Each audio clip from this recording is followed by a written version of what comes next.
6 में हिंदी विषय में चैप्टर नंबर 3 समझदार नन्ही पर चर्चा करते हैं और आगे बढ़ते हैं। हम हमारे पार्ट 1 वीडियो में पाठ जो हमारी कहानी पर आधारित है पढ़ चुके हैं और समझ चुके हैं। हम हमारे पार्ट 2 वीडियो में स्वाध्याय और अभ्यास के कुछ प्रश्न कर चुके हैं। आज हम हमारे पार्ट 3 वीडियो में आगे के प्रश्नों की ओर बढ़ते हैं। तो बच्चों, पेज नंबर 20 में प्रश्न नंबर 8, नीचे दिए गए चित्र को देखकर बताइए कि इसके बाद क्या क्या हुआ होगा। 2 कार हैं, उनका आपस में एक्सीडेंट हो गया है। एक व्यक्ति कार के नीचे घायल है, उसकी पास में मोटरसाइकिल है, फिर एम्बुलेंस आई हुई है। ठीक है, हमें ये चित्र देख रहे हैं। हमें इनके आधार पर कुछ वाक्य बनाने हैं। हमारा चैप्टर 1 दयालु शिकारी, उसमें भी चित्रपाठ दे रखा था। उस चित्रपाठ के आधार पर हमने कहानी और वाक्य बनाए थे। वैसे ही हमें ये जो चित्र दे रखे हैं उनके आधार पर हमें वाक्य बनाने हैं और नोटबुक में लिखने हैं। ओके, चलो बच्चों, चित्र पर ध्यान देते हैं। जैसे कि मैंने आपको समझाया, 2 कार और एक मोटरसाइकिल में आपस में अकस्मात हुआ है, बराबर। फिर पास ही में सड़क पर एक एम्बुलेंस 108 दिख रही है हमें।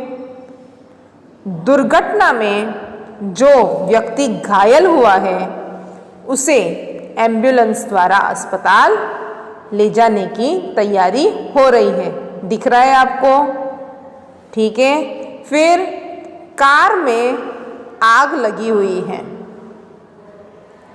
दिख रहा है?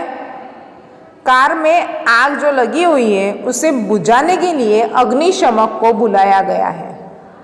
अग्निशमक का चित्र हमें दिखाई नहीं दे रहा, लेकिन जो एम्बुलेंस है उसके ऊपर थोड़ी सी पट्टी दिखाई दे रही है ना, वो अग्निशमक की ही है।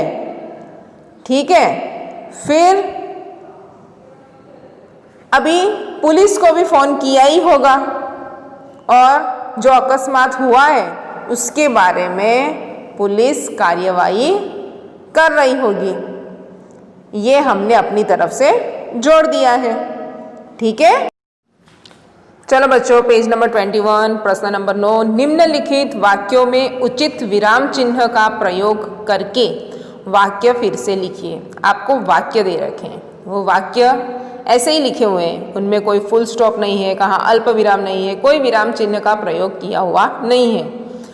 जहाँ पर विराम चिन्ह का उपयोग होता हो वे हमें विराम चिन्ह का प्रयोग करके वाक्य को फिर से लिखने हैं। जैसे कि बिच्छू बोला, अल्प विराम। फिर देखो अवतरण चिन्ह, दोहरे अवतरण चिन्ह, नन्ही बहन, फिर अल्प विराम, आज तुम जीत गई। फिर पूर्ण विराम और दोहरा अवतरण चिन्ह खत्म हो रहा है। फिर देखो सेकंड पर दोहरा अवतरण चिन्ह, क्यों भाई, फिर अल्प विराम, तुमने मुझे डंक क्यों मारा। एक तरह का प्रश्न पूछा है तो प्रश्न सूचक चिन्ह आएगा, फिर दोहरा अवतरण चिन्ह पूर्ण होता है। फिर देखो क्या है, दोहरा अवतरण चिन्ह बिच्छू बाई, फिर अल्प विराम, ठिठक क्यों गए, फिर प्रश्न सूचक चिन्ह डंक मारो, फिर पूर्ण विराम और दोहरा अवतरण चिन्ह यहीं पर खत्म होता है। 4th नंबर पर भलाई करना मेरा स्वभाव है, उसमें शुरुआत में दोहरा अवतरण चिन्ह, भलाई करना मेरा स्वभाव है, पूर्ण विराम और दोहरा अवतरण चिन्ह। फिर 5th नंबर पर दोहरा अवतरण चिन्ह बहन, फिर अल्प विराम, फिर मुझे बचा लो, पूर्ण विराम और दोहरा अवतरण चिन्ह खत्म हो रहा है। ठीक है। प्रश्न नंबर 10, निम्नलिखित परिच्छेद को पढ़कर उसके नीचे दिए गए प्रश्नों के उत्तर लिखिए। ये प्रश्न आपको खुद करना है। ठीक है। आपको जो परिच्छेद पैराग्राफ दे रखा है वो शांति से पढ़ना है। फिर उस पैराग्राफ में ही आपको प्रश्नों के उत्तर मिल जाएंगे। ओके, फिर देखो नीचे दिए हुए वर्णों से 5-5 शब्द बनाइए। चलो बच्चों, प्रश्न नंबर 11, नीचे दिए हुए वर्णों से 5-5 शब्द बनाइए। वर्ण दे रखे हैं आपकी किताब में, हमें इनके आधार पर 5-5 शब्द बनाने हैं। भ से भगत, भगवान, भरत, भक्त और भरोसा। फिर है वकील, वजन, वन, वक्त, वर्षा। फिर राम, रकम, राशि, रस, रथ। फिर है न से नल, नथ, नकली, नरम और नफरत। फिर है ग से गणेश, गाय, गमला, गधा और गरम। इनके अलावा आपको अगर और भी कोई शब्द आते हो तो आप लिख सकते हैं। ठीक है बच्चों, अब जो हमारी किताब में भाषा सज्जता दे रखी है वह हम समझेंगे। तो चलो बच्चों ध्यान दो, मैंने यहाँ पर 1-2 वाक्य लिखे हैं, हम वह वाक्य पढ़ते हैं और समझते हैं। आज मीना का जन्मदिन है। मीना ने अपने सभी रिश्तेदारों को घर पर बुलाया। मीना घर को सुंदर सजाएगी। बार-बार मीना का नाम लिया जा रहा है। यह वाक्य बहुत ही अटपटा लग रहा है। बार-बार हम मीना के नाम का इस्तेमाल कर रहे हैं। ये वाक्य बहुत ही अटपटा लग रहा है। अब हम इन्हीं वाक्यों को दूसरे तरीके से लिखते हैं, तो मैं पढ़ के आपको बताती हूँ। आज मीना का जन्मदिन है। उसने अपने सभी रिश्तेदारों को घर पर बुलाया। वह घर को सुंदर सजाएगी। मीना संज्ञा है। अब हमने सर्वनाम का प्रयोग किया है, उसने, वह। ये जो वाक्य मैंने लिखे हैं ये कितने सुंदर और रोचक लग रहे हैं। सर्वनाम का प्रयोग करने से वाक्यों में 4 चांद लग जाते हैं। ये सर्वनाम क्या है? सर्वनाम, तो हम सर्वनाम की परिभाषा समझते हैं। सर्व यानी सब और नाम यानी नाम। इंग्लिश में इसे प्रोनाउन भी कहते हैं। सर्वनाम यानी सबके लिए इस्तेमाल किया गया नाम। अभी सर्वनाम में जैसे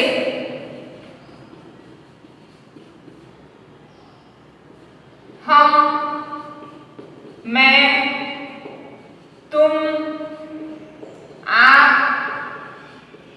सर्वनाम का प्रयोग आदर और अनादर दोनों रूप से होता है। आदर में हम आप का इस्तेमाल करते हैं, अनादर के रूप में हम तू का इस्तेमाल करते हैं। तू, तुम। ठीक है, अभी संज्ञा शब्द में एक वचन और बहुवचन में हमें देखने को मिलते हैं। वैसे ही सर्वनाम में भी एक वचन और बहुवचन होते हैं। हम पढ़ते हैं और समझते हैं। सर्वनाम में एक वचन और बहुवचन, जैसे मैं तो बहुवचन हम, यह, ये, इसे, इन्हें, तुम, आप, वह, वे, उसे, उन्होंने। हमारी किताब में भी कुछ ऐसे वाक्य दे रखे हैं और उनका वाक्य प्रयोग सर्वनाम के रूप में कर रखा है। कुछ ऐसे शब्द भी दे रखे हैं। तो आओ हम सब मिलकर हमारी किताब में जो भाषा सज्जता दे रखी है वे पढ़ते हैं और समझकर आगे बढ़ते हैं। भाषा सज्जता। चाचा, रामू और रामू, चुपचाप क्यों बैठे हो? खेलोगे नहीं? रामू ने कहा, नहीं, मेरा मन खेलने में नहीं लगता। मैं बड़ा कलाकार बनना चाहता हूँ। चाचा ने कहा, अरे हाँ, तुम तो चित्रकारी सीख रहे थे ना? पेज नंबर 22 पर ध्यान दो। रामू ने कहा, हाँ, लेकिन वह काम मुझे पसंद नहीं आया। चाचा ने कहा, क्यों क्यों? रामू ने कहा, एक दिन मैंने डॉक्टर गोलीवाला की दीवार पर भैंस का चित्र बनाया था। उन्होंने माँ से मेरी शिकायत कर दी। चाचा ने कहा, अच्छा तो यह बात है। रामू ने कहा, चाचा जी आप चित्रकार कैसे बन गए? इस वार्तालाप में रामू के स्थान पर मैं, तुम, मैंने और डॉक्टर गोलीवाला के स्थान पर उन्होंने तथा चाचा जी के स्थान पर आप प्रयुक्त हुए हैं, जो कि सर्वनाम शब्द है। इस प्रकार संज्ञा के स्थान पर प्रयुक्त होने वाले शब्द सर्वनाम कहलाते हैं। देखो यहाँ पर बच्चों, वह, मैंने, आप, उन्होंने, मैं, तुम, ये डार्क बता रखे हैं नहीं अक्सर, ठीक है। तो संज्ञा के स्थान पर प्रयुक्त होने वाले शब्द सर्वनाम कहलाते हैं। हम बोर्ड पर पढ़ चुके हैं ना। अब देखो और समझिए, आप कहाँ जा रहे हैं? दाल में कुछ पड़ा हुआ है। चलो हम स्कूल चलें। मैं तो बहुत प्रतिभाशाली हूँ। आओ हम नदी पहाड़ खेलेंगे। उसे तो बस हंसना आता है। तुम्हें मेरी कविताएं अच्छी लगी? वह अपने आप खड़ा होने लगा है। देखो यहाँ पर बच्चों, आप, हम, मेरी, कुछ, मैं, उसे, वह, ये सब डार्क दिखा रखे हैं। उपयुक्त वाक्यों में रेखांकित शब्द सर्वनाम है। वाक्यों में इन शब्दों का उपयोग संज्ञा के बदले हुआ है।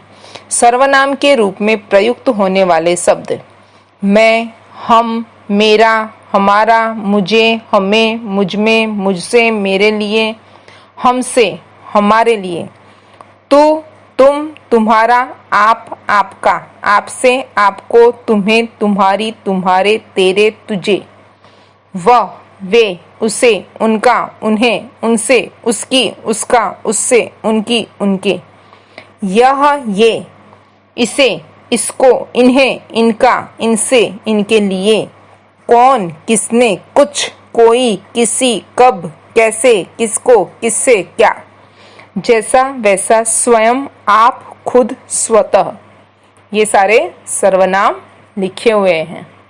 बच्चों अब हम संयुक्ताक्षर के बारे में पढ़ते हैं और समझते हैं।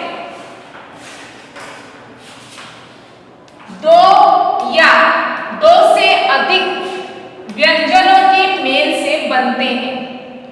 दो या दो से अधिक व्यंजनों के मेल से बनते हैं। ये व्यंजन है, दो व्यंजन हो गए, दो से अधिक व्यंजनों के मेल से भी बनते हैं।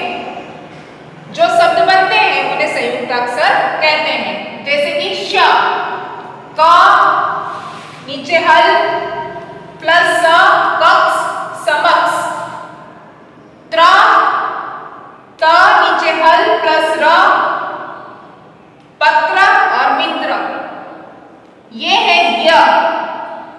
इसे संस्कृत में ज्ञान ऐसे बोलते हैं। ये ज, नीचे हल प्लस ज, ज्ञान और आज्ञा। फिर द, नीचे हल प्लस द, रत्न, बद्दा। फिर न, नीचे हल प्लस न, अन्न, प्रसन्न। फिर क्या है? स्र, स, नीचे हल प्लस र, श्री प्लस श्रम। फिर देखो त, नीचे हल प्लस त। वृत्त, उत्तर, ये अक्षर है, उनका मैंने संधि विच्छेदन कर रखा है और इन अक्षरों से कौन से शब्द बनते हैं वे शब्द लिखे हैं मैंने आपके लिए समझने के लिए। फिर देखो श्री, स प्लस श्री, श्रृंगार। द, नीचे हल प्लस य, विद्यार्थी, उद्योग। त, क, नीचे हल प्लस त, रक्तदान, भक्ति। द, नीचे हल प्लस ध, बुद्ध, प्रसिद्ध। द्व, नीचे हल प्लस व, उसका शब्द मैंने यहां लिख रखा है, द्वार,